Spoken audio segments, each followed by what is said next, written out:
Well, good evening, friends, and welcome to the podcast. I'm really glad you're here.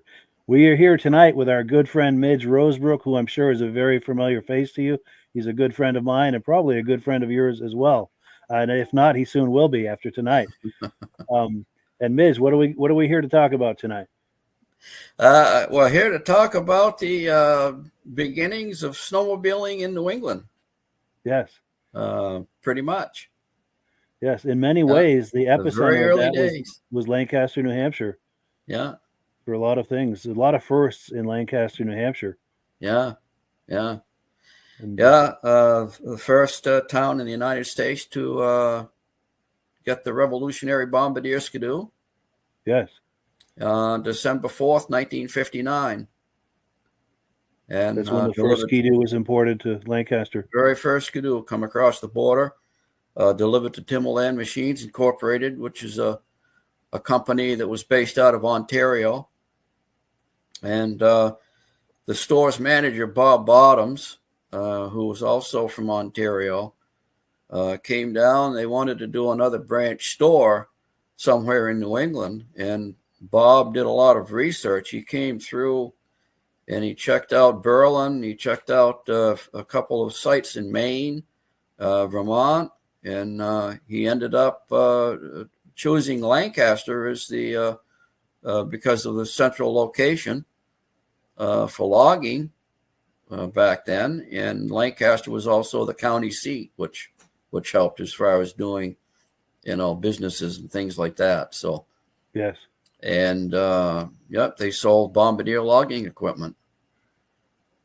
And that was the intention of snowmobiles in the beginning, wasn't it, to be a working vehicle as opposed to a recreational vehicle? Yeah, exactly. Bottoms hired Paul Crane in 58, I believe, when he first came here as his first employee. And Paul was hired on as a salesman, 20 years old.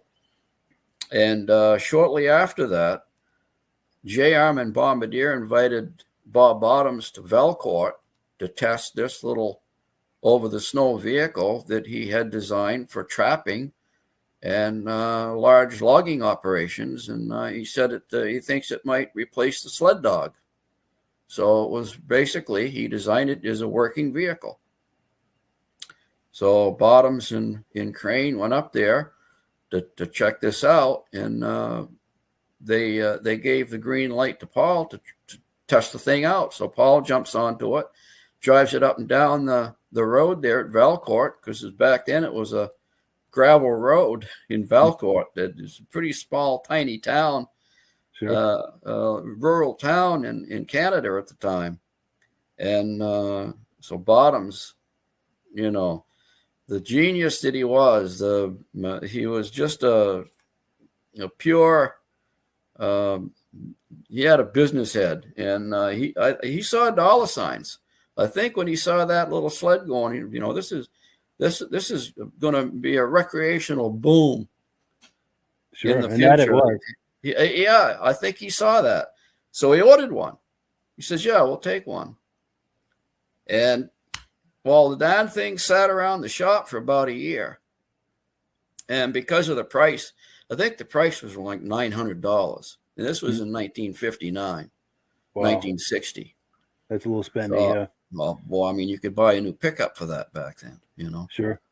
So a guy by the name of Dave Parks came in one day, and he said, "Bob," he says, "I'll make a deal with you." He says, "I'll take that contraption off your hands if you want to take my wood lot out east. I've got a wood lot out there. I don't know how many acres it was, but," he says, "I'll trade that wood lot for that machine."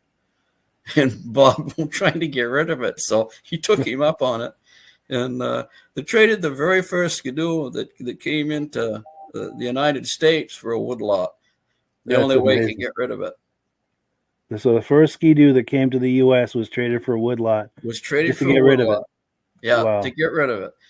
And but in a couple of years, I think it was 66, 67, the snowmobile part of the business was taking off at such a rate that they had to build a whole new building So they broke ground for a new building up at the head of Main Street for Timberland's new headquarters. And they had a huge warehouse out back. And by 1969, 1970, they were shipping over 10,000 skidoos every year to a vast network of dealers here in New England, from Maine, Massachusetts, Vermont, New Hampshire, and yeah, it it just took off. Yeah, and now that's a perfect segue into a video clip that we have. In fact, let me put the menu up. We're on item number 1. We've been talking about Timberland machines here these last few minutes, and we've got a video clip where Midge and I did a site visit a couple of years ago to the first and second location that he was just talking about of Timberland machines, where they were importing the Ski-Doo snowmobiles into the U.S. Through Lancaster. Plus, this video clip also has a site visit to the old Timberland race trailer.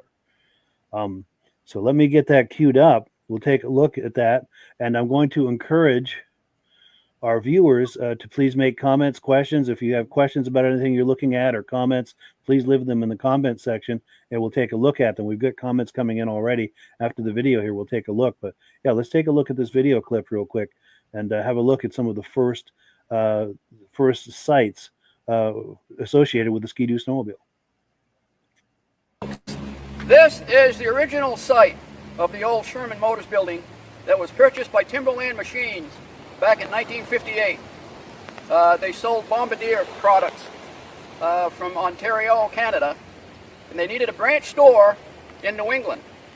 So Bob Bottoms, the manager of the store in America, he came to New England and he looked all over. He looked in Maine, Vermont, New Hampshire, Massachusetts. He did an extensive search, and he just happened to look at Lancaster as being the center hub of logging back in the 1960s and the late 50s, and he settled on Lancaster as the branch store. And behind me is where the old Sherman Motors building was. It was a Dodge dealership. They went out. He purchased the building, and this is where the original Bombardier Ski-Doo came to America in 1959, right here. December 4th, 1959, the first Bombardier Ski-Doo came to America. They imported right into the building that stood on this spot. This building is not the original building. The original building was torn down. This building was further down. They moved it up here. This building belonged to the old Thompson Manufacturing Company, and they moved it up here for a welcome center. But the original building, the Dodge dealership, that building was torn down. But it was in about this area.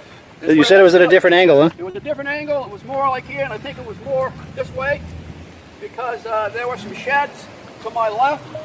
There was a series of sheds where they kept the school buses back then. And so this whole area here was all Sherman Motors Company area. That building that Mike just took a photo of was the original site of the Timberland Machines building that they constructed in 1966. The reason they did that was basically because of the Bombardier Ski-Doo. Sales took off big time in 1965, 66, and when the building was finally finished in 1967, they were selling between 8,000 and 10,000 snowmobiles out of there every year. So they needed a big warehouse to house this this new phenomenon that was coming on the scene. And so later, I think it was like in 70, 71, I think they were selling 10,000 or better snowmobiles out of there every year until the peak, until everything crashed and a lot of companies went out of business. But in the early 70s, it was still kicking. And if you would consider this, Timberland Machines had a big racing program, and Bob Fortin was the captain. Bob Martin was a team member. Timmy White, Frank Dodge, and so on. They had a pretty good race team there. They even built a little race shack out back specifically to work on the sleds.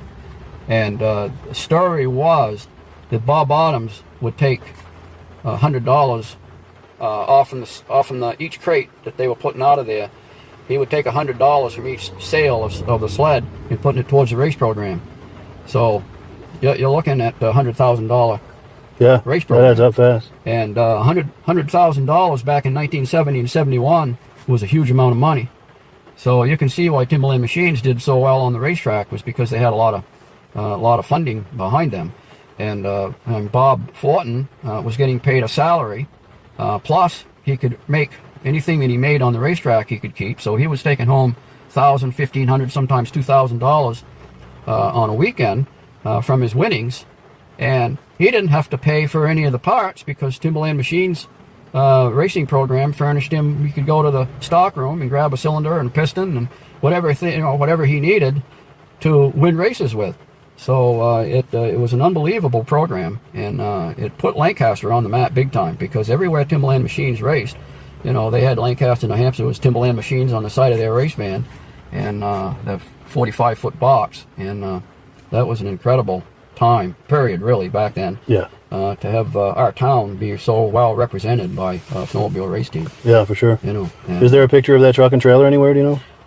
I think there is, and I think it's on the Stockwell Road right over here. So if you want to drive up there, maybe we can. Yeah. Yeah, I think. Nice. Yeah.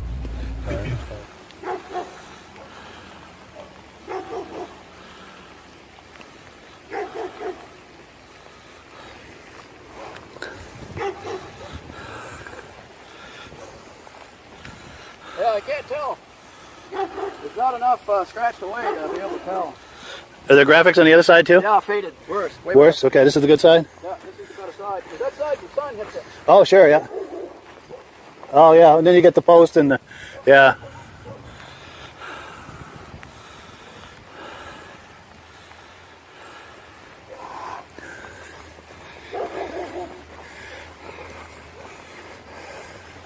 Is there anything on the backside, any graphics? Yeah, there is. It's pretty faded. Yeah. Now, there used to be a railing on top, and I used to climb up to watch a race. Oh, an observation? Bob Bottoms and some of the dignitaries from Timberland used to get up on top to watch the races. That's wild. So this may not be that trailer, but you can get a shot of how the graphics were on the side of that race trailer, other than it being white and not yellow. Yeah. That's pretty much how it looked. That is wild. The history we're looking at there from back in the day, with the race program, Timberland Machines race program, and the first and second location. Now, a couple of quick comments I need to make on this. This first location where Midge was standing there, he is literally a stone's throw from the backside of the Lancaster Motel. And I mention that because the Lancaster Motel is very, very supportive, not only of this podcast, but to everything that Midge has been doing with the Eastern Snowmobile Racing Hall of Fame, and just snowmobiling in general, past, present, and into the future. I'm going to pop a graphic real quick for the Lancaster Motel because they're good friends of ours. I encourage you to support them. If you're thinking about a snowmobile trip that includes a lot of snowmobile history, there's no better place than the Lancaster Motel. Their numbers on the screen here, and they also have a seasonal deal where you can rent a room by the month or by the season. Bring all your gear and your trailer and your sleds up, bring it up once, and then just travel back and forth with your vehicle. It saves all that towing. Just something to think about because they are very, very supportive of all of the vintage activities that Midge and I do, as well as modern snowmobiling and all of that. And then there's another story. I'll let Midge tell it. We pulled up to this place, the second location for Timberland Machines, and there was kind of an incident there, if you will. They wouldn't let us film. Do you want to tell that story, Midge? Yeah. Mike and I were standing there, and I was talking it up like in the video that you just heard, and all of a sudden this car comes screaming around the corner, and the guy says, "What are you guys doing here?" And well, we're just talking up this building, which used to be Timberland Machines. And, "Oh, you're not supposed to be here. You're not supposed to be on this property, and no photos." Okay, so Mike and I left, and it's almost like a big black SUV. It wasn't an SUV, but it was it might as well have been a man in black pulling up there. Exactly. Oh boy, he just chased us out. Yes, and the compromise we reached with him is, he wouldn't let us videotape there, but I said, well, if we take a couple of still photos, and I got the still photos from two different angles, and then we went to another location, and we just sat in the car, and that's where Midge and I were talking about this, the commentary that you heard. So that was Yes. kind of the compromise that we reached is we wouldn't stand there and do video. We took a couple quick images, went to another location and talked Yeah, about it in yeah. the car. And then we've got, And I told Mike, they've got a sign out front, looking for help, help wanted. Well, the guy comes screaming around the corner there. The first thing he wanted to do was chase us off. He didn't say, "You guys looking for work?" No, he wants you can't be on the property. So, no wonder they're looking for help. They chase everybody off that goes there. So yeah, no anyway, doubt. it was comical. It was a funny moment. Thankfully, he was nice about it, but he wasted no time coming out there, careening around the corner because he was. Oh heck, he yeah! Was, we weren't behind the building. We weren't there a minute. Yeah, he came around this corner on the right there, and we were kind of on the other side. And he came careening around the corner, and like I said, thankfully he was very nice about it. But we couldn't film there. No, but it was funny. Now we've got comments of plenty coming in. Something top secret's going on in there, you know that. So yes, absolutely. Yeah, absolutely. Now we've got tons of comments coming in, and I don't want to neglect them any longer. Let's take a look at these comments real quick, and then we've got tons more to show you here throughout the evening. Just a whole lot of history and memories of snowmobiling from back in the day. We've got our good friend Dave from Alaska Railroad saying good evening to Mike and Midge. Good evening. Yes, good evening back. Yeah. Also, our friend Ben Thomas says good evening from Carterville, New York. North Shore Vintage Sleds are in the house. Pound sign NVS. They've got a great program there, North Shore Vintage Sleds. They do a lot of vintage shows. And if you get on the Vintage Snowmobile Lovers Facebook page, scroll down a little bit, there's a graphic on there for an upcoming show they're having on the 27th. Also, someone on Facebook saying, what a wonderful podcast. We appreciate that. Well, thank you. Our good friend John Springer Jr. is saying good evening to Mike and Midge. Thank you so much. Good evening. Another friend here on Facebook is saying, you two are both wonderful men. Well, thank you. That's wonderful of you to notice. Oh, thank you. We appreciate that. Stacy and Art Fosler, regular viewers from the very beginning. In fact, Art Fosler was our guest on the Snowmobile podcast just the other night, saying hello. Appreciate that. Lancaster local Bill Nast is saying hello. Hey, Bill. He's out in Eagle River, I think. I think so. Yeah, either that or just back. Yeah. Yeah. And then Robert Jordan is saying Epping here. Is he involved with the Epping event they have every fall? Maybe that's what he's saying. In Epping, New Hampshire. Yeah, maybe. Yeah. Yeah. Oh, here's a question. David from Alaska Railroad says, just curious, did the first Ski-Doo have a name, or was it? Or he says, I think it was called the Ski Dog, and I think it was. Do you know anything about that, Midge? Yeah, it was J. Armand Bombardier called it the Ski Dog, and but the G on the end of the logo on the cab looked like an O. So when people looked at the name, it looked like Skidoo, because the G was kind of real close together. Sure. And you didn't see the little tail on the G. And so people kept mistaking it for an O. And so they started calling it Skidoo, and Bombardier just went with it. And from then on, it was the Skidoo. Nice. Yeah. Nice. But you see there again, he wasn't looking at this for recreation. He was calling this the Ski Dog. Yes. Implying this was just simply to replace the sled dog for traffic. Yeah. So, but it certainly has been more than a workhorse. It's been everybody. I mean, Mike, you can remember when people had 3 or 4 of them. Yeah, they were everywhere. Everywhere. Across the snow belt. It was wonderful. It was like an infestation. They were just everywhere. Everywhere, yeah. It was wonderful. Yeah. Yeah. And there's so much joy and fun around it too. People were really enjoying themselves. It made winter an awful lot of fun. And winter was so much fun. Yep. Yeah. Now we've got more comments coming in. We've got L and NC saying, hi guys, this is great. When I was a young lad, I read in Snowgoer magazine the first chapter of Bill Vince's book, Warriors of Winter. I scraped for the money to pre-order it. Now I still have my hardcover. Nice. Great. That's a great book. Isn't Yeah, that the that sale is. of Crane Snowmobile Museum, that book? That's the snowmobile racing Bible right there. Yes. Yeah, that's as far as I'm concerned. That's the best book to have. Yes. Yeah. And then someone on Facebook is saying, I'm interested in any sleds with a Timberland T on them. Absolutely. That was a great Yeah. logo they had, that Yeah. reverse triangle Yeah. with the T on it. I sent you that photo of that poster with the Timberland hat. Yes, let me switch the screens shelf. so we can look at that. Yeah. Here we go, right there. Yeah, at the Yeah. very bottom there on the front of that hat is the Timberland logo. Yeah. Henry Dion gave me and Shane Beatty a hat when we were doing the 50th Grand Prix reunion. And he said they're very scarce, Midge. He said there's not many of these hats left. So I've been pretty choice of it. And I just put it on the shelf up there right underneath that poster. That poster was done up for Timberland Machines by some artist. And yeah, so well, I think the Motel has those for sale. They do. And Last I knew, yeah. Yeah, the proceeds go to the Hall of Fame. So yes. Yeah.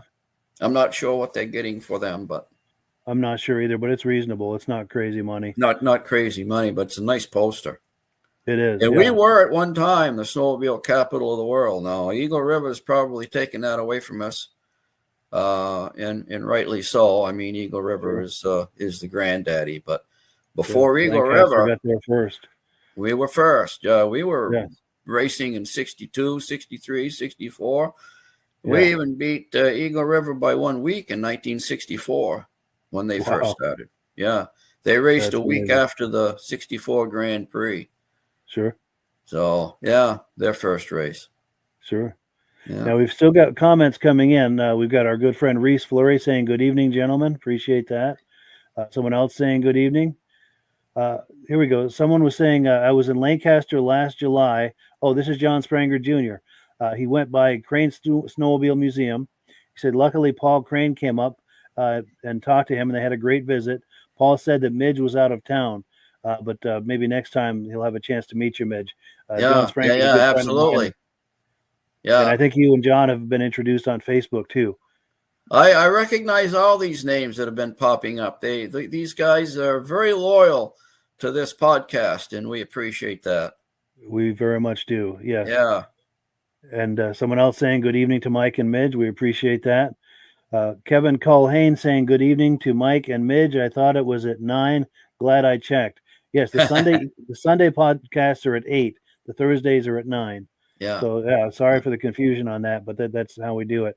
We've got something every Sunday night here in this time slot, 8 p.m. In case you're just coming here for the first time, every Sunday night we've got videos here, vintage snowmobile related videos. Tom Bewick says, good evening, guys. Loving all the history, and we appreciate that. It was a print error in the brochure also. He says, do instead of dog, and they stuck with it. That's right. Yeah. Yeah. And then John Spranger Jr.'s brother, James Spranger, is on here, and he's saying, good evening, you guys. We appreciate that. Well, cool. Wow. So what we've been looking at here is just one of the many things going on in Lancaster as far as history. Now, we've been talking about Paul Crane, who was the first American to ride a Ski-Doo in the U.S. or Canada, and he is the owner of Crane's Snowmobile Museum. Every year, the first Saturday in February, he puts on a vintage snowmobile show. This year is going to be his 10th annual, and he wants to kind of take it to another level because of the anniversary. He's got extra trophies, extra categories. I'm sure a whole lot of other fun surprises at this show. It's a show you don't want to miss if you're in the area, and if you're planning to drive any distance. The place to stay, of course, is the Lancaster Motel. Let's pop that graphic. And I'm purposely promoting the Lancaster Motel an awful lot because they do a lot to support this podcast, as well as the Eastern Snowmobile Racing Hall of Fame, the museum, and everything related to history in Lancaster, which we'll be getting more into later. But the Lancaster Motel was also where they would hold the award ceremony for the Grand Prix back in the 60s and 70s. So the Lancaster Motel is very much tied into all of this. So we want to make sure and send them some love as part of doing these videos. But let me get the menu back up. We're on item number 2. We've got some footage. I was just talking about Paul Crane and his Crane Snowmobile show there at the Crane Snowmobile Museum. I've got some footage from the 2019 show. So let's take a look at that, and we'll catch you on the other side for comments. And please leave comments, questions as you're viewing this. Let's take a look.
Purchase of mine. It's sort of a special race model from Kawasaki. It's got the 4/6 is special porting that wasn't done on other Is that one with the motors. twin spark plugs on each cylinder? Twin spark plugs in each cylinder. Sure. Yeah. Nice.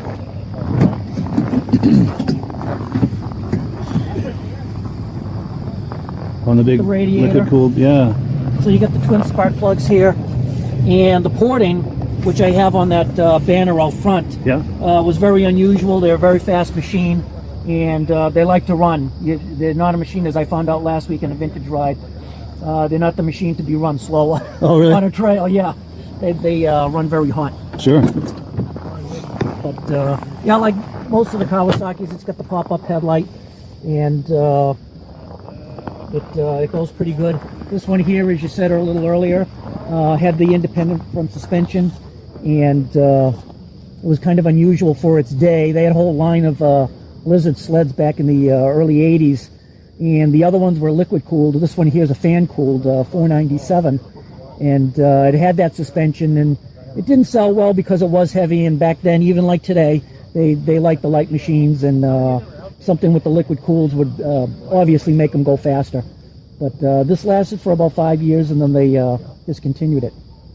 And this is what, 80, 81? What year That's is it? an 82. 82, yeah. And I rode both of these back to back, and it was just an incredible difference in the ride quality of this one Yeah, the versus independent this one. suspension. But you could feel the big difference in the weight. You could feel the weight, huh? Yeah, this thing you could flick around. That thing, God, if you ever took that off trail, you'd sink like an anchor. Almost like the modern day the modern day Yamahas, Yes. as people like to joke. Known for being real heavy, yeah. Yeah, but if you're looking for a nice, comfortable ride in rough terrain, then this is the sled that you chose, because back then the grooming wasn't like it is now. Yeah. So, you leave in the morning now when it's flat, and you come back and it's a little bumpy. Back then it was bumpy the whole time. Yeah. But if you're in tight, twisty trails, that's more of a nimble sled that you would want versus something like that.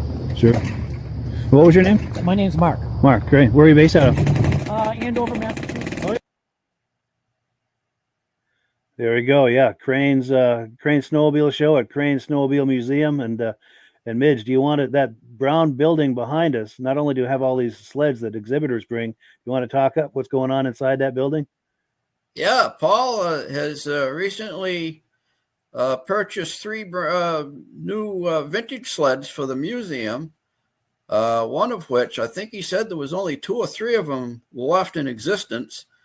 It's the first year that the Squirrel came out in 1966. And he's got a fully restored 1966 Squirrel. The thing is beautiful. It's just gorgeous. And he has a 1968 TX500 Polaris with a 372 JLo engine in it. And it was the first attempt that Polaris made to produce in the crate race sleds for people. Right. This is one of the very first consumer race sleds, if you will, and they called it the TX500.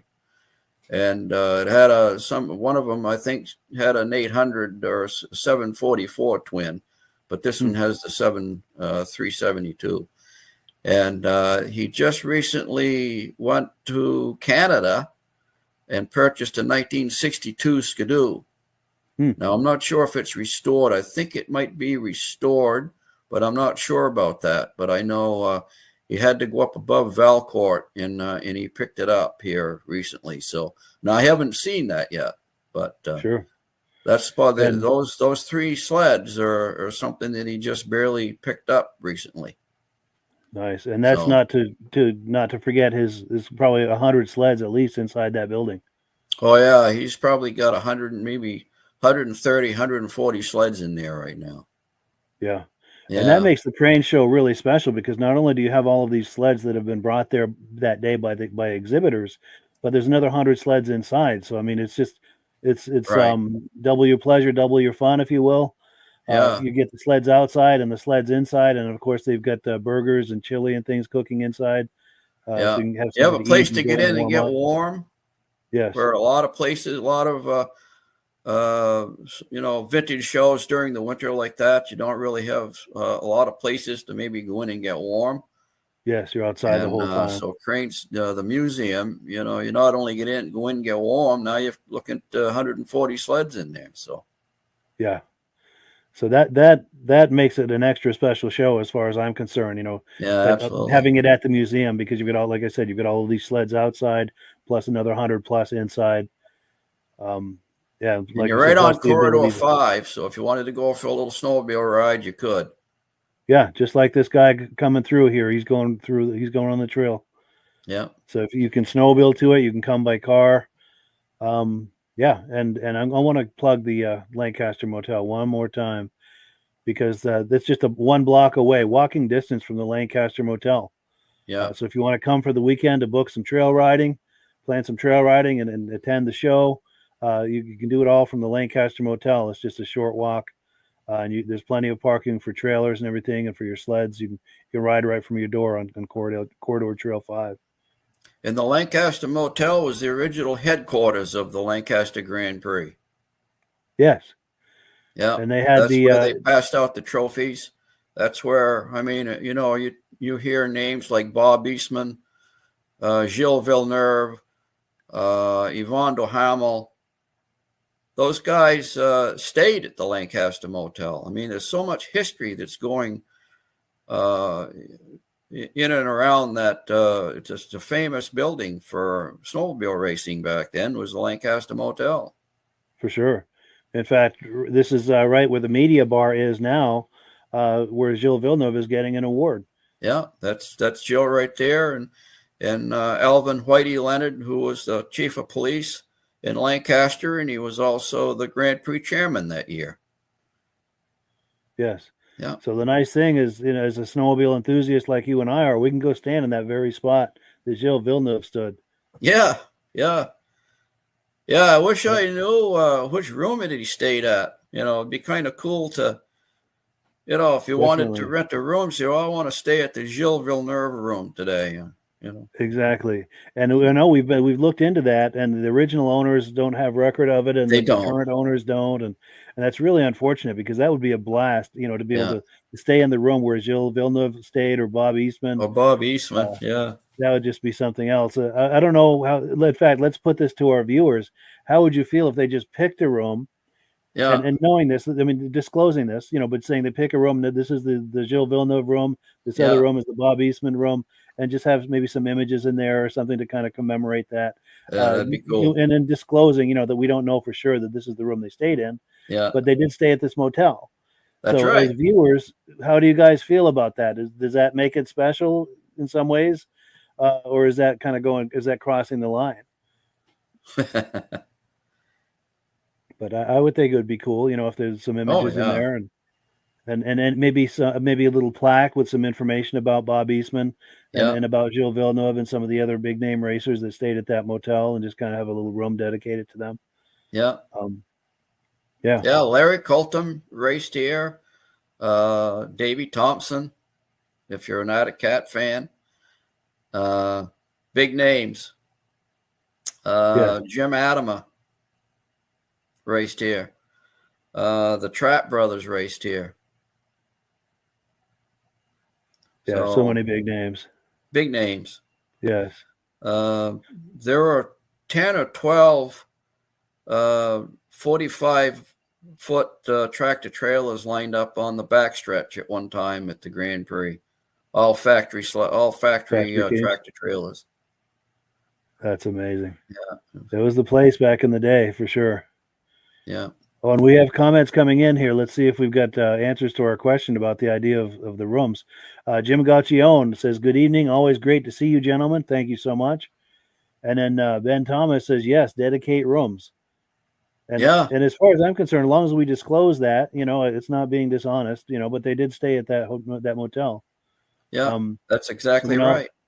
Someone else is saying dedication to racer would be great. David from Alaska Railroad says it would have been awesome if each room could have been called by the racer's name that stayed in it. That would be amazing. Oh, yeah. And then Ben Thomas is saying it's another way to introduce guests to the rich history. Absolutely. Yeah. Reese Fleury says it's a great idea. Someone else on Facebook says great idea. Then someone else is saying just staying in the hotel with all of that history would be awesome. John Spranger Jr. Absolutely. Oh, yeah. And that's why we name drop the motel, constantly with the podcast and everything we're doing, because they do a lot to support us. In fact, they have a after party. They host an after party after the Eastern Snowmobile Racing Hall of Fame induction ceremony. They do that for us every year. And it's just a wonderful way to kind of complete the circle, if you will, of all of this snowmobile history and everything that everyone's doing to keep it alive. The Lancaster Motel is a huge part of that. And one year there, I asked Ruby if she could do up special drinks for some of the inductees out for the after party. I said, could you have them do like a 440 or the Kilkenny Cup or the Adirondack Cup or special drinks? And so she did. I remember that. I think there was one called the Stinger too, wasn't there? Yeah, I think so. Yeah. I'd like to see Purple Power Lube. Being a cat guy, I couldn't resist, right? Yeah. In fact, let's put it out there to our viewers. What would be some good drink names? Because this comes around every year. We could run this by the motel and see if the bar, would be open to naming some drinks. What to the viewers? What are some interesting drink names that are associated with vintage snowmobiles that might be fun to name some drinks after? Yeah. And Stacy and Art Fosler were saying they like the idea of naming a room. Well, cool. So we've got so much more to look at. Let me remove this and get back to the menu here, see what our next thing is. We're going to visit. This is a site visit that Midge and I did a couple of years ago. We went to the actual site of where they used to have the Lancaster Grand Prix snowmobile races back in the 60s and 70s. So we went to the site of that, and we just kind of talked it up, walked around, and looked at what it's like now. But it's kind of cool to talk up what was going on back in the day. Let's take a look. As you can see, this sign up here, Lancaster Fairgrounds, home of the Kilkenny Cup. This is the site, this field, where we had our 50th reunion of the Lancaster Grand Prix. The Grand Prix ended in 1977, and for years later, nobody even thought about it. One day, it was in 2009, when I was working for North Country Ford. My friend Bob Martin, who used to snowmobile, he raced the Timberland machines back in the day. He was one of the top riders, and he's in the Hall of Fame now. Bob came in with a program of the Northeast Speedway over in Waterford, Vermont. He used to be a stock car driver, and he used to race over there. So when they had their 50th reunion at the old Northeast Speedway, he went to it and he brought in a program. And as I was thumbing through it and looking at the old car photos and things like that, all of a sudden I blurted out to Bob, "Geez, Bob, you guys ought to have a 50th reunion of the Lancaster Grand Prix." The minute that came out of my mouth, I couldn't forget that. It consumed every minute that I wasn't working at North Country Ford. I was thinking about having another Grand Prix. First few people I got a hold of, Shane Beatty, his dad Mike, who used to be a Grand Prix chairman back then. I talked to Mike before he passed away. Talked to Bob Clark, who was a chairman back then in the day. Of course, Bob Martin. And we decided that, yeah, we should do a 50th reunion of the Grand Prix. Now, in 1964, Lancaster had a bicentennial, and for their Winter Carnival, we had the Grand Prix Snowmobile race as part of the Winter Carnival. So we celebrated Lancaster's bicentennial by having that snowmobile race. It turned out to be, they kept it up, and it turned out to be probably the largest snowmobile event in New England at that time. And so for our 50th, guess what? That would be Lancaster's 250th birthday. Wow. So we're not only celebrating the 50th reunion of the Grand Prix, we're also, again, celebrating Lancaster's birthday, their 250th. So Shane Beatty was voted in as chairman at the Snowdrift. The Snowdrifters, by the way, were the ones that put on the original Grand Prix. So the Snowdrifters are the ones that put on the 50th reunion. We voted Shane Beatty as the chairman. The whole town came out to help out with this race. And we had to do it right. We had to do this thing right. The Grand Prix was an important race back then, and to do a 50th reunion, we can't do anything less than the best that we can do. So we haven't raced since 1977, so we're green at this. So Kenny Boland, who was on the committee, he happened to be online one day, and he came across ice racing over in Boonville, New York. A guy by the name of Ed Stabb was the head of that Northeast New York speed. I can't think of the Northern New York Vintage Snowmobile race or something like that. That's what they call it. Anyway, he asked Ed if he couldn't maybe join us in the meeting at Shane's house via voice thing with a phone. And so he told us about this guy by the name of Ed Stabb, and he's going to give us pointers on how to do this race. So he sets the phone in the middle of the table, and we're talking to Ed Stabb, and just before at the end of the conversation, Kenny pipes up and he says, "Ed," he said, "would you come and help us put this race on, and how much would it cost?" Ed Stabb said, "Absolutely." He said it would cost $2,800. Now, bear in mind that $2,800 was for the insurance. In other words, Ed Stabb and his whole staff traveled 6.5 hours to come here to help us put a race on for free. Wow. We gave him 3 rooms at the motel, and they came and did that for free for us. That's amazing. So, and it was a huge event. It turned out to be an absolute huge event. There was probably 4,000 people that showed up. They were clocking the 800 Chaparral, the 72 IFS Chaparral, to clock on the backstretch at 96 miles an hour. Wow. On this little 3rd mile oval here. These boys were bringing it. Yeah. And there was probably 100 high-end ice racers from New York that came here to put the show on. We did it again in 2015. 2016, unfortunately, rained out. We had the best track that we ever had in 2016, but it rained for 2 days and it killed it, so we had to cancel it. And in 2017, our last event, Sabrina Blanchett came, and she did very, very well. I think she took home like 2 or 3 Kilkenny Cups from that event. So that was a good event. Unfortunately, volunteerism isn't what it used to be. And it takes a lot of work to lay down ice in this field out here. They have to haul water from a mile away from the Connecticut River and deliver it up here and spread it around the track. And unfortunately, we just could not get the help. that we needed to put the event on. That was it. But we did it. We're glad we did it. We did it right. And that's all I can say. Nice. Will it happen again? We Hard don't to know. say, sure. Yeah, but we did it once. Cool. All right, this Thank is you. the field here, folks, where we held our Grand Prix, where we held our 50th reunion, the 2015 race, the 2017 race. This is it right here.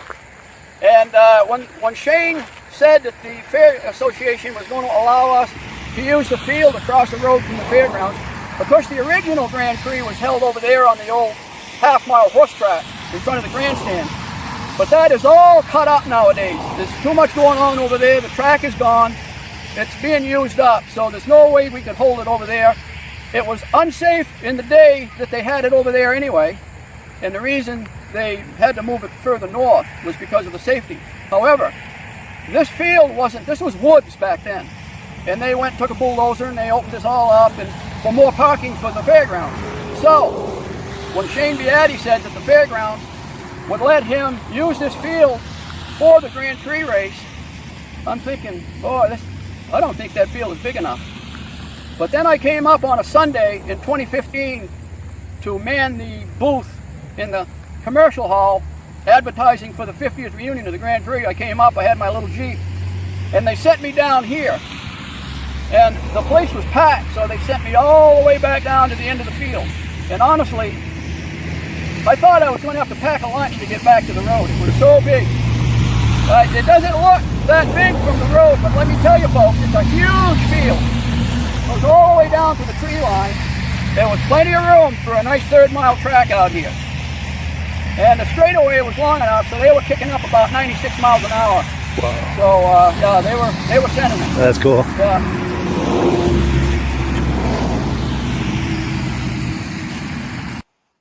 Cool. Yeah, so that is the site of the original Grand Prix race series back in the 60s and 70s, as well as the reunion, the 50th anniversary. Yeah.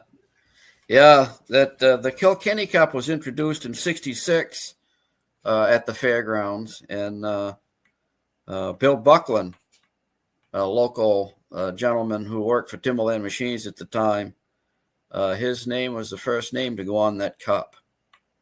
Wow. And Bucky's going to be inducted this coming for the Hall of Fame ceremony this fall. So I'm pretty excited to see Bucky put into the Hall of Fame, because he was one of the better ones. So yeah, a lot of history there. Yes, and then another name that you mentioned who was inducted into the Hall of Fame a few years ago is your friend and mine, Ed Stab. Ed Stab, absolutely. Yeah. Ed, when he was 12 years old, he went to the local skidoo dealer out in Boonville, New York, and begged him to let him work on the skidoos. In I think it was 1968, he was 12 or 13 years old. And after school, he went in, he's begging the skidoo dealer to let him work on the sleds. And he said, you know what? He said he let me. Wow, that's amazing. Yeah, and so it begins. He what he did, I don't know if he's just probably handing wrenches to the mechanic that was working on him or something. But yeah, he went out and and that's the beginnings of Ed Stab and the snowmobile, and it's been nonstop ever since. And I think Ed is like 64, 5 now, maybe 66, and he's still going strong.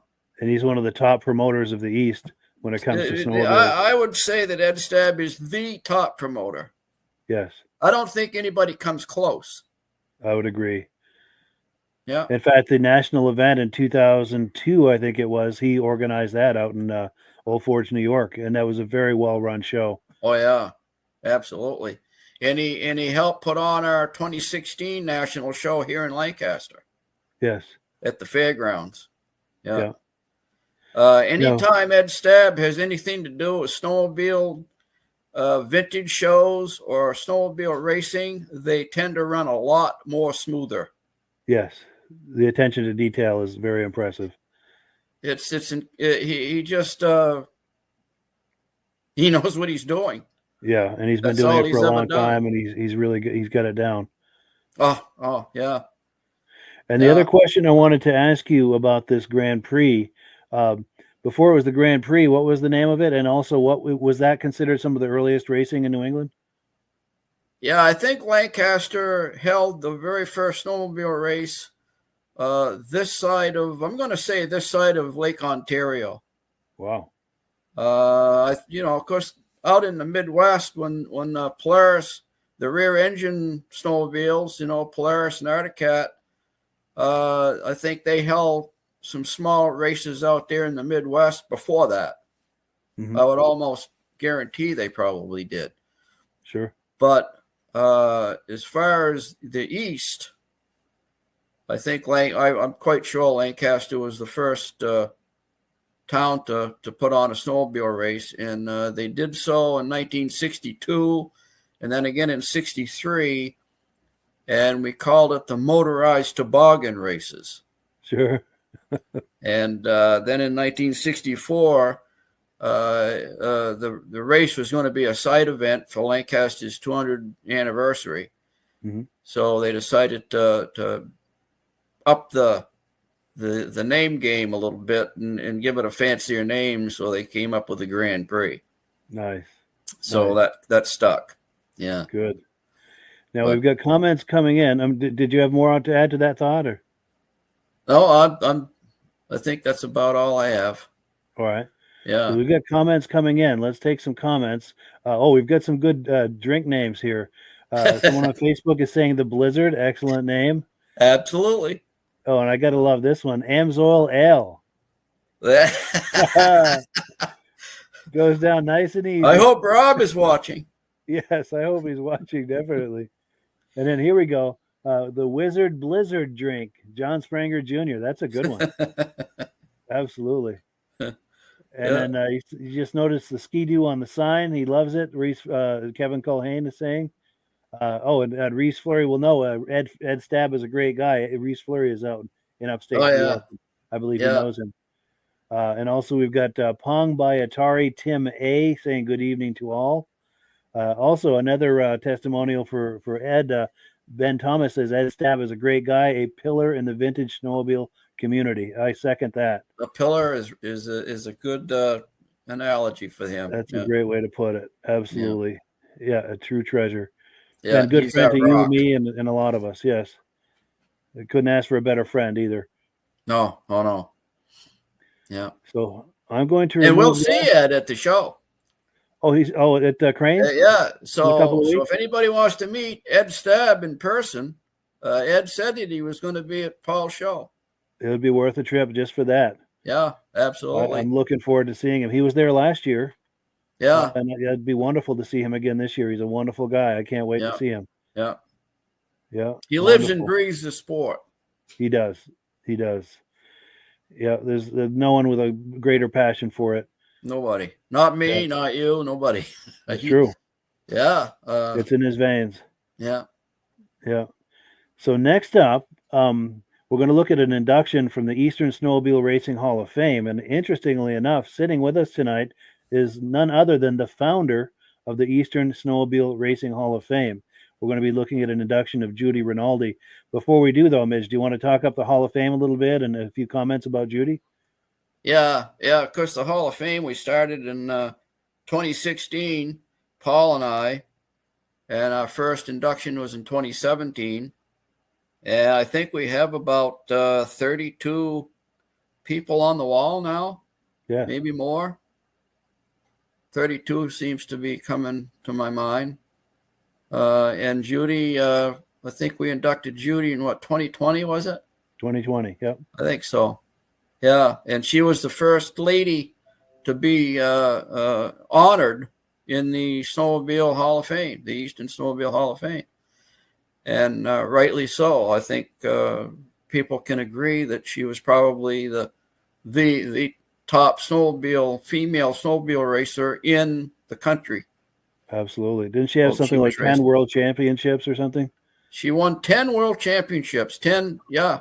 Can you believe it? Unbelievable. I think the closest man is I think he won 6, maybe. Wow. Maybe I think it was Herb Yancey won 6. Sure. So yeah. And just she one could of the drive nicest anything. people you'll ever meet. Yes. Yeah, she drove Rupp. She drove Snowjet. She drove Mercury. Yes. In fact, I think her father was once a Rupp dealer. I think He she was a has a Rupp dealer. lot of passion for that brand. And that day she was wearing red, I think, to kind of honor The whole family, Rupp brand. Rupp Red. Yes. Yes. Well, cool. Without any further ado, now that we've built this up, let's take a look. Let's meet Judy Rinaldi and watch her get inducted into the Eastern Snowmobile Racing Hall of Fame.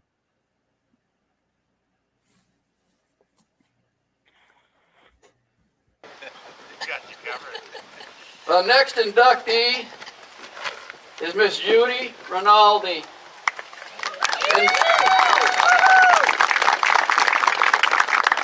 Inducted into the Eastern Snowmobile Racing Hall of Fame 2020.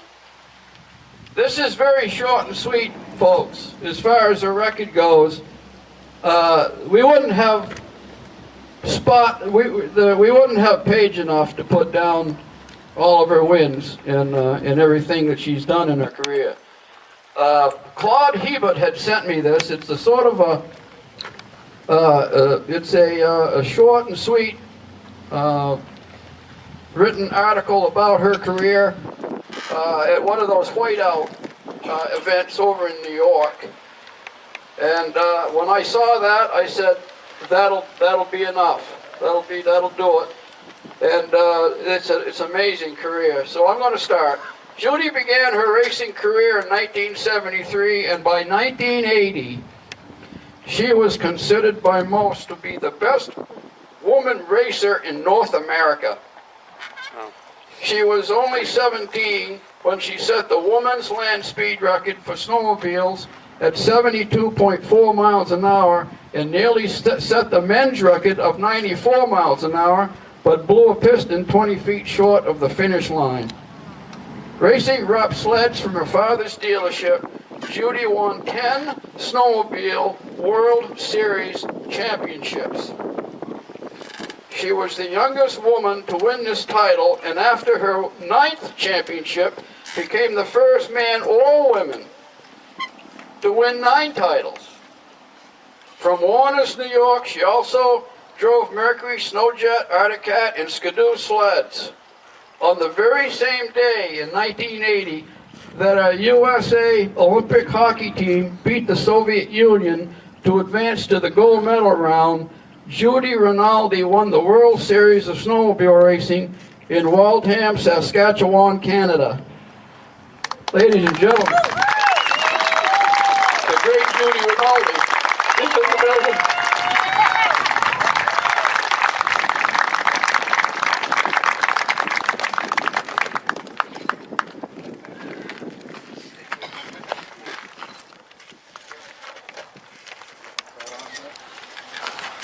Thank you. I'm very honored. I'm going to be like Paul, crying here. But anyways, thank you, Jamie, my family for coming down. Jody, Frank, James, Julia, Ian, Tracy, and Beth. I really appreciate you guys coming down here all this way. It was a long trip, and I'm so glad I came. And my son-in-law, Jay, stayed home to hold the fort down. And I have a business that I run, and I'm really glad that he stayed home. But I don't know what else to say besides I really miss my dad, he's the one that got me started, and he's in heaven looking down on me. And I just appreciate, yeah, I know he is. I appreciate everybody, and I'm not really one for too much words besides thanks an awful lot. Hey, Judy. Hello, goodbye.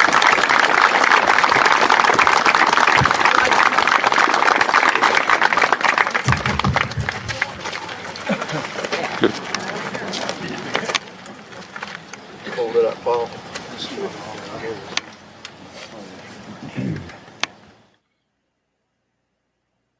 Yes, the great Judy Rinaldi inducted into the Eastern Snowmobile Racing Hall of Fame right there at Crane's Snowmobile Museum in Lancaster, New Hampshire.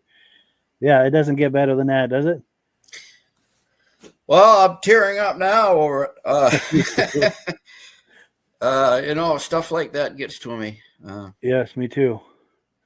That was one of the greater inductions as far as I'm Oh, concerned. yeah. Yeah, and she's just a Glad to wonderful do it. person. And also, it has to be said, I'm going to scroll through here a little bit. Behind all of this is just a who's who of Eastern snowmobile racing. There's Ed Stab back there. Let me see. Yeah, right there on the left. Yeah. That's Ed Stab and his wife Heidi. And then let me see. There's Ron Hall back there. Let me see. And Paul. I saw J.R. Tozier. Yes, yeah. Cal Reynolds. Cal. Let me see if I can get okay, here we go. So there's J.R. Tozier in the back wiping his eye. Is that Bruce Dunham, the yellow hat? Bruce Dunham is there.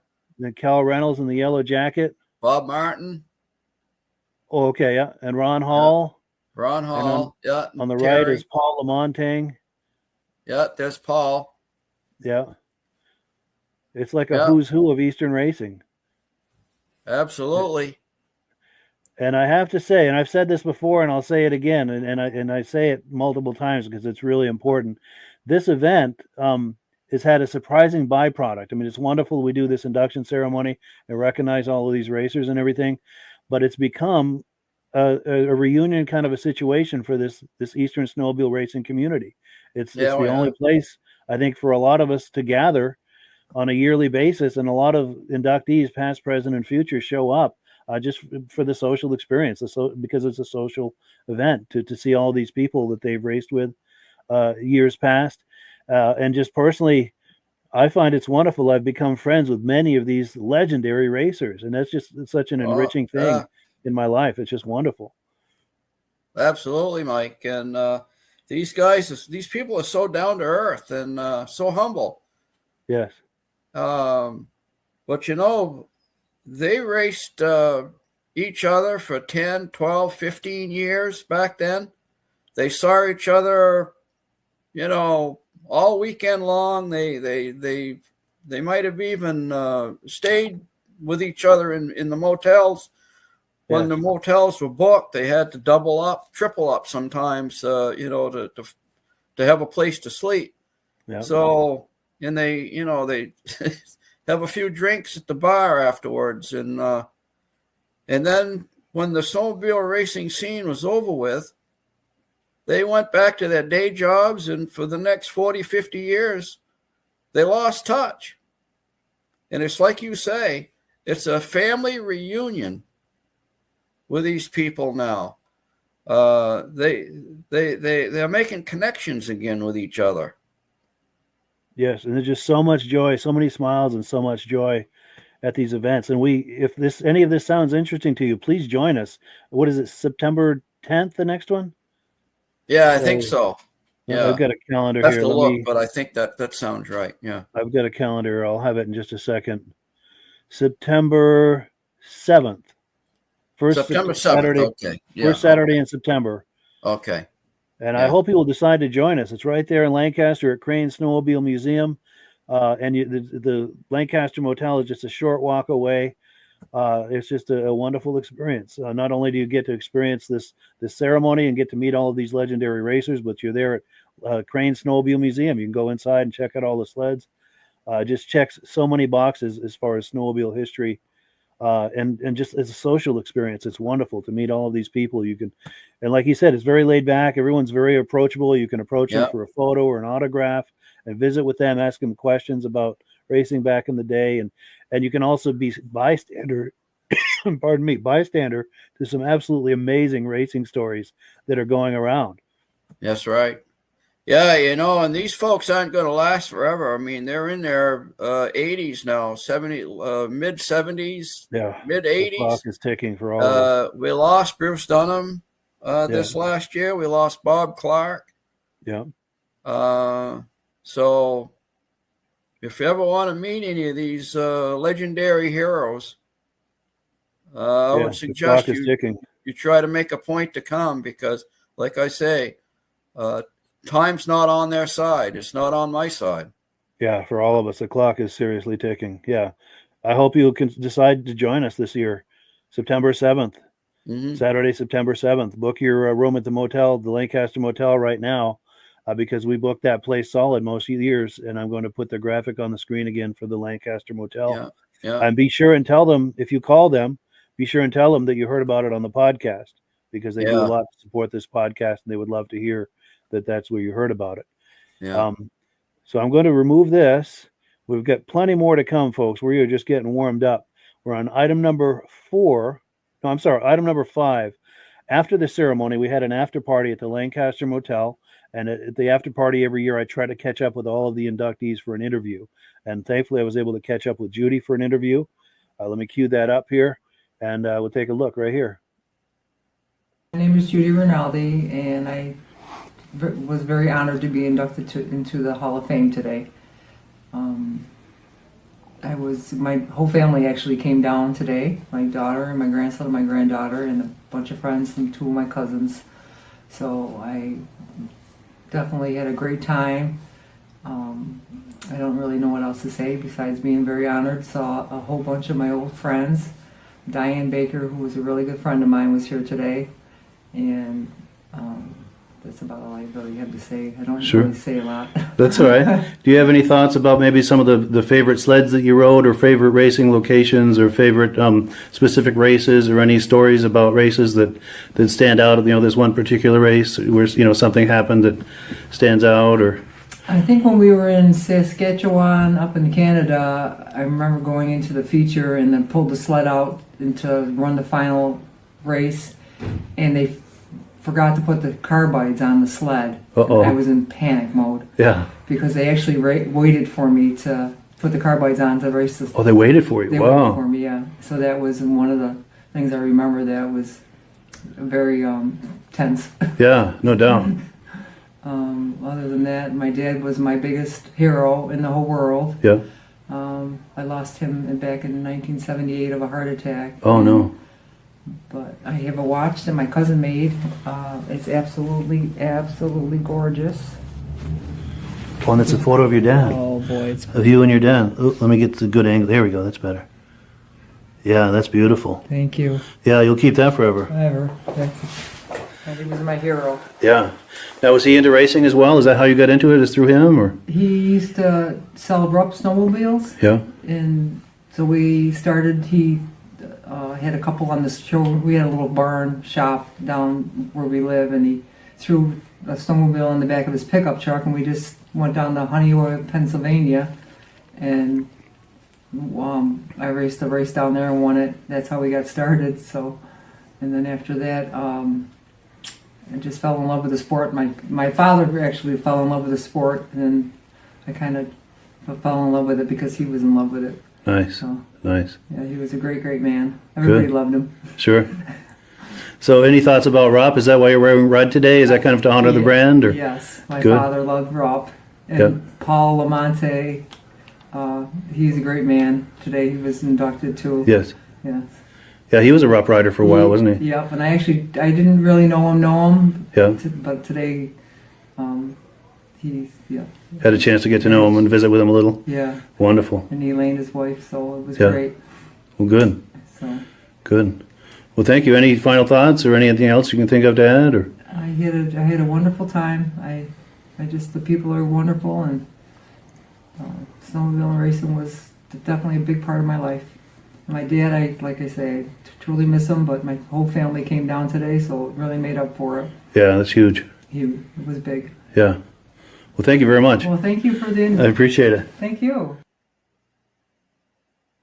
Cool. Yeah. So the great Judy Rinaldi inducted into the Eastern Snowmobile Racing Hall of Fame. It doesn't get better than that. And it just happened to stop here. This is two legends, two Eastern Snowmobile Racing legends on the screen right now. Anything to add to any of that, Midge? Or? Yeah, do you ever notice how the great ones are always humble? They sure are. Just a wonderful, wonderful lady. Yes. And Paul, Paul I've known for a while now. And I don't know if I ever told this story on the podcast, but back in, I think it was 1969 or 1970, Paul actually came into the office at my Uncle Dick's golf station.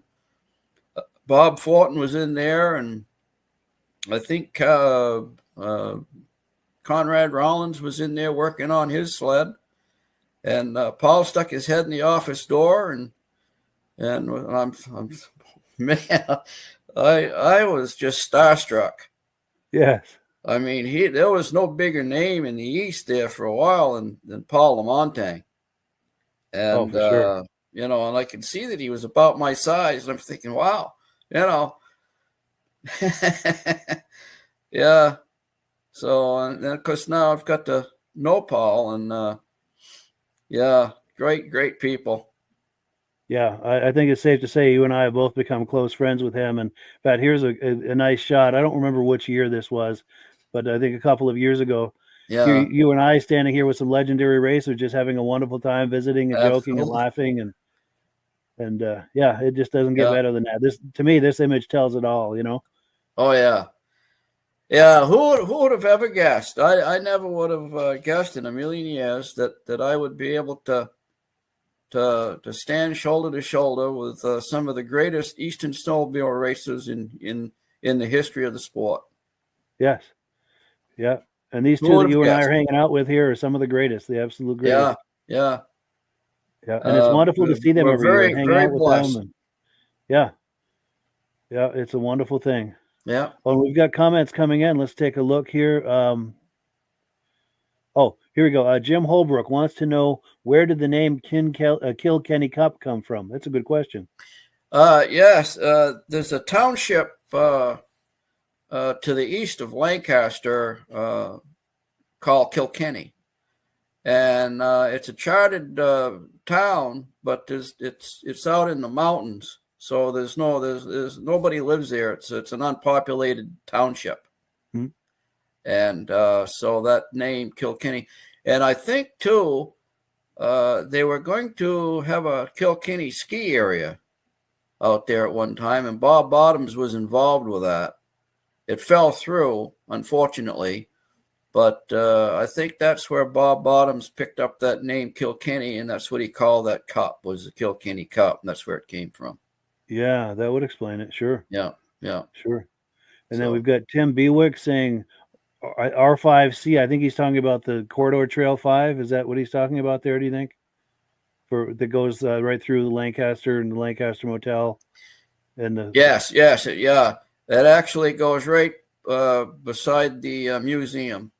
Yes, Crane Snowmobile Museum, and then the Lancaster there's a little short jaunt down the sidewalk and through the park, and then you're right behind the motel. Yes, yeah. Now we've got David from Alaska Railroad saying, "Good job, Judy." Absolutely. Yeah. Oh, and here, Pong by Atari Tim A says, "Very humble, classy lady." Yes, one of the nicest people you will ever meet. Mm-hmm. Oh, for sure. Oh, and David from Alaska Railroad says that watch of Judy's and her dad is priceless. I love it. Yeah. Absolutely. Yeah. And then Pong by Atari Tim A says, my first motorized toy at the age of 11 was a Rupp Speedway Scorpion mini bike that my parents bought me, and that was in 1972. Very cool. Cool. Yeah. So, any more to add to this, Midge, before we switch gears, or? Well, you know, when Judy mentions her dad, he was there. There's no question in my mind.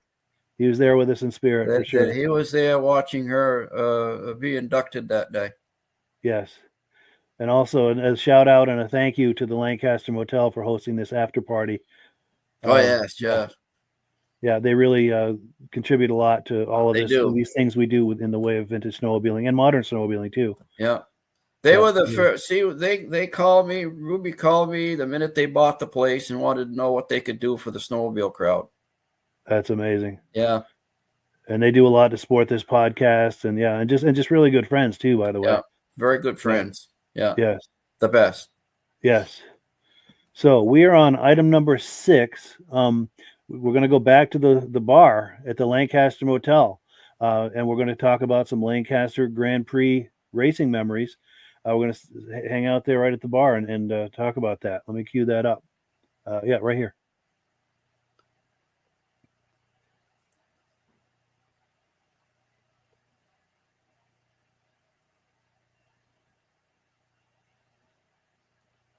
Okay, folks, as you can see, by the decor that we have behind me here. We're now in the bar.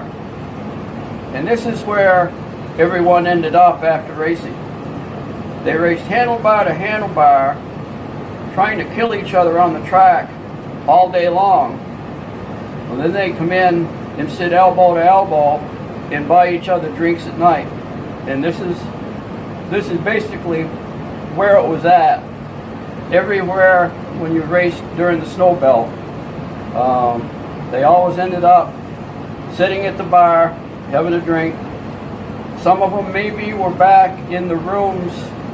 I hear rumors of maybe engines being removed from the sleds and taken into the rooms and rebuilt in the motel rooms. That's just a rumor. But even after they finished with that, they'd come to the bar. They were all in their 20s, they were kids, they were having fun on the track, and they had even more fun at night.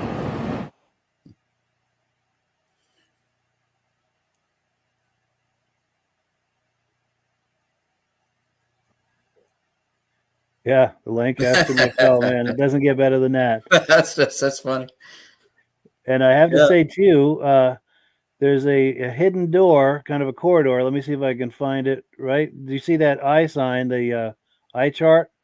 Yes, Yeah. yeah. To the left of that, of those shelves, you open that up, and there's a secret room, and they've got a smoking room for cigars. There's a humidor. That other door to the left of that is a humidor. Yeah. You can buy yourself a high-end cigar and then go in the other room and smoke it. And it's if anybody really nice is into cigars, that's the place to go right there. Yes. Yeah. And they have a huge fan on the ceiling in there that sucks all the smoke out. Yes. Yeah, absolutely. In fact, I've been in there when people are smoking cigars, and I really don't even like know the smell of smoke. And I can go in there and hang out with half a dozen people around me smoking cigars. Yeah. Barely notice. It's nice. Yeah. Yeah. And then we ask people, please patronize the Lancaster Motel, because they do a lot to support snowmobiling, past, present, and future. And we like to complete the circle. So, if you're in the area, stop by for a drink and support them, because they do a lot to support us, or stay there if you're passing through, or to come for any of these events, the Crane Snowmobile Show, which is coming up on the 3rd of February, or the Eastern Snowmobile Racing Hall of Fame induction ceremony, September 7th. Book your room early, especially for the induction ceremony, because many years we booked that place solid. So if you're thinking about joining us for that, make your reservation now, even if you can. And mention the podcast. Line dancing there too now. Yes. Yeah, they do. Every other Wednesday, my wife goes. Nice. Yeah. Yeah, a lot. They have 40, 50 people line dance there now. So if anybody's into that. Yeah. Yeah, it's funny. I'm not a dancer, but it is fun to watch line dancing. It's a fun thing to watch. I used to do that years ago with my wife, but I'm not, the brain waves don't reach the feet in time anymore. I hear that. Yeah, for sure. Well, cool. So let me pull this down, and we've got one more video clip to look at. This is going to be an interview with Paul Crane. About a year ago, they had a send-off party for the Nast Beatty racing team at the Lancaster Motel, because they were going to be leaving in a couple of days for Eagle River in Wisconsin. So they had a send-off party for them. They had the race sleds there in the lobby, and a lot of people associated with this were there, and we were having a great party. I happened to catch up with Paul Crane there. Asked him if he'd like to talk up his upcoming Vintage Snowmobile Show, which is for last year, but everything that he's talking about applies for this year. So we've got that interview clip plus some footage from last year's show. So I know that was kind of a mouthful, but that's what it was. Let's take a look.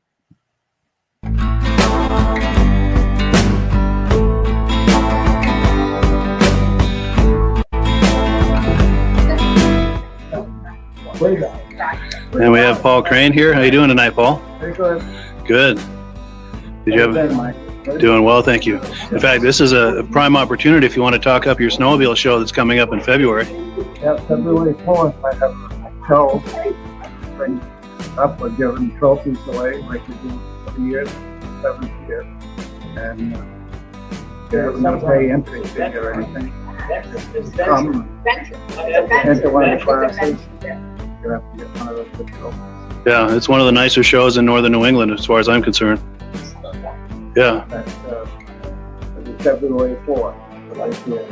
In Lancaster, New Hampshire, on Main Street, right at Crane Snowmobile Museum. And you're the Crane and Crane Snowmobile Museum, right? Cool deal.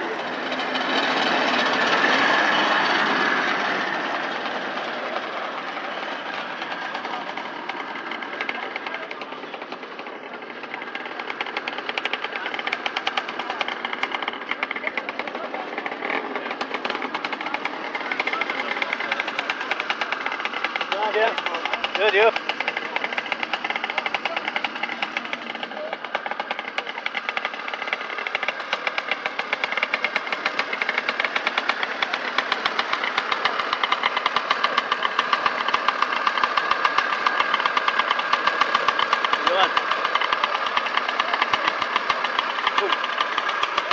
Good call, thank you.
Yeah, it's funny, you know, that Raider, I was waiting for him and waiting for him because I knew eventually he would take off and get into it, and I wanted to get that shot. It just took him a minute to kind of.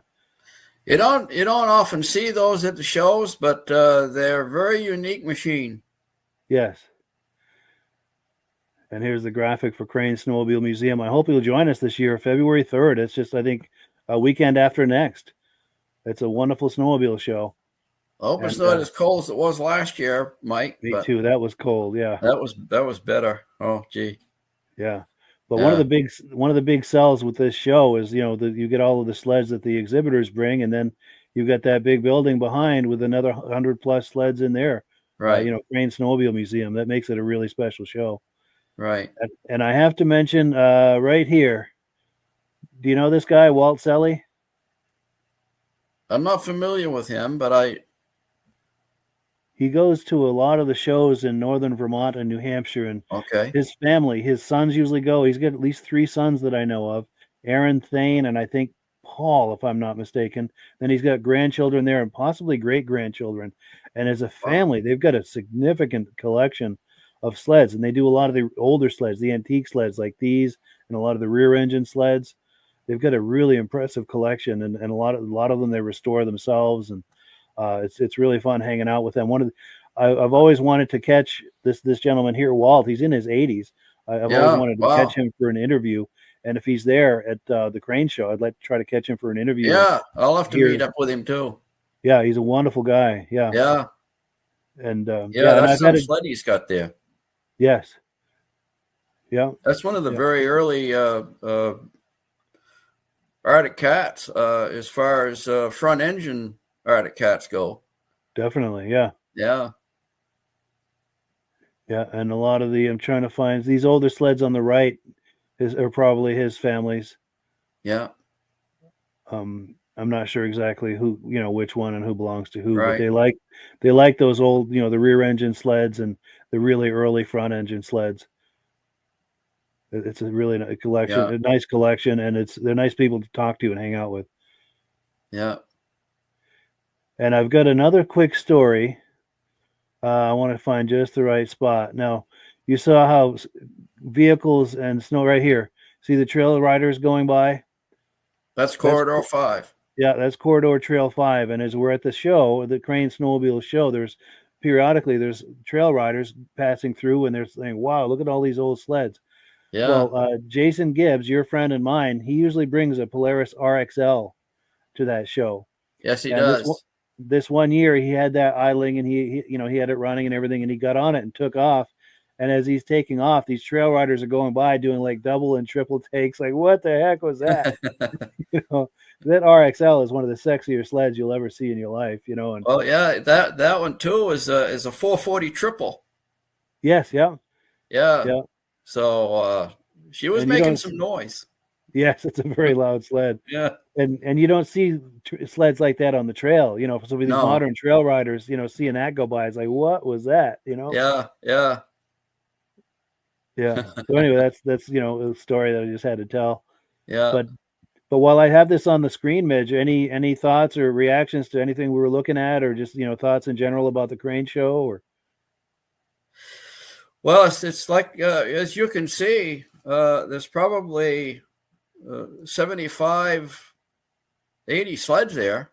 Yeah, and it's one of the larger vintage snowmobile shows, especially in the winter. Yes, I mean, you got larger shows in the summer. But as far as the wintertime show, where you can, ride your sled to it, and even if you bring a vintage sled, you can take that out and ride the trails as well. Yeah. So if just to meet Paul Crane and see that museum, I think is worth the trip. Yeah. It adds so much to the show. You see all the sleds outside, plus go inside for the museum, and then of course Paul Crane, who we've been talking about tonight. He's the first American to ride a Ski-Doo snowmobile in the U.S. or Canada, and he was involved in the importation of the very first Ski-Doo snowmobile into the U.S. And I think he set up some of the first dealers in the U.S. too, didn't he? Yes, he did. As a salesman for Timberland machines, he helped set up some of the very early dealers. And here's another thing, too, people might not know. Paul Crane is in the International Snowmobile Hall of Fame out in Eagle River, Wisconsin. Yes. He was inducted in 2015 out there.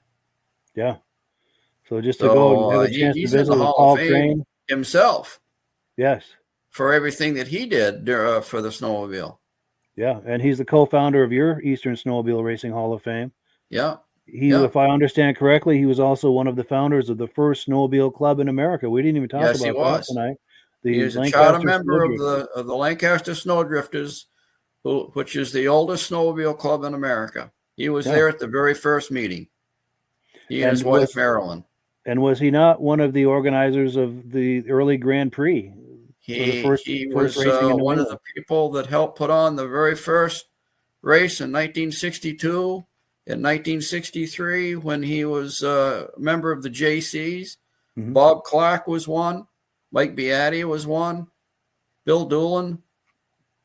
Lancaster is just as far as the snowmobile world goes, I think Lancaster is one of the most historic places in America. Yeah, it's rich in snowmobile history. And it has some of the very early trails. Yes, legacy trails, I like to call them. And you can contact the Snowdrifters Snowmobile Club. They've got a Facebook page and a website and all of that. And you can ask them, what are some of those early trails, that were from back in the day, in case you want to do that for historic, in the interest of history and all of that, Yeah. And it's cool to come to the Crane show just to, to meet Paul Crane himself, get your picture taken with Paul Crane. And he's very approachable. You can visit with him and ask him questions and just hang out with him for a few minutes. And there's not many snowmobiles that he's not familiar with. True. Yes, and he's got well over 100 sleds. His personal collection in that building, the Crane Snowmobile Museum, and he also has a few sleds in there that are on loan from time to time from other collectors. Yeah. But it's majority of that collection in there are his sleds. Yes, it is. Yeah. Yeah. He's got Bruce Dunham's 800 Blizzard in there, 72 Blizzard. Yeah. And Bruce Dunham is in the Hall of Fame. Yes. Yeah. Yeah. Yeah. And we've got more comments coming in. Did you have more on that, Midge? Or I think that's about it for me. Yeah. All right. So David from Alaska Railroad says rebuilding engines in the rooms is awesome. In the 90s, I used to rebuild engines in my spare bedroom over our house. Cool. Gas carb cleaner could be smelled throughout the house, I'll bet. Yeah.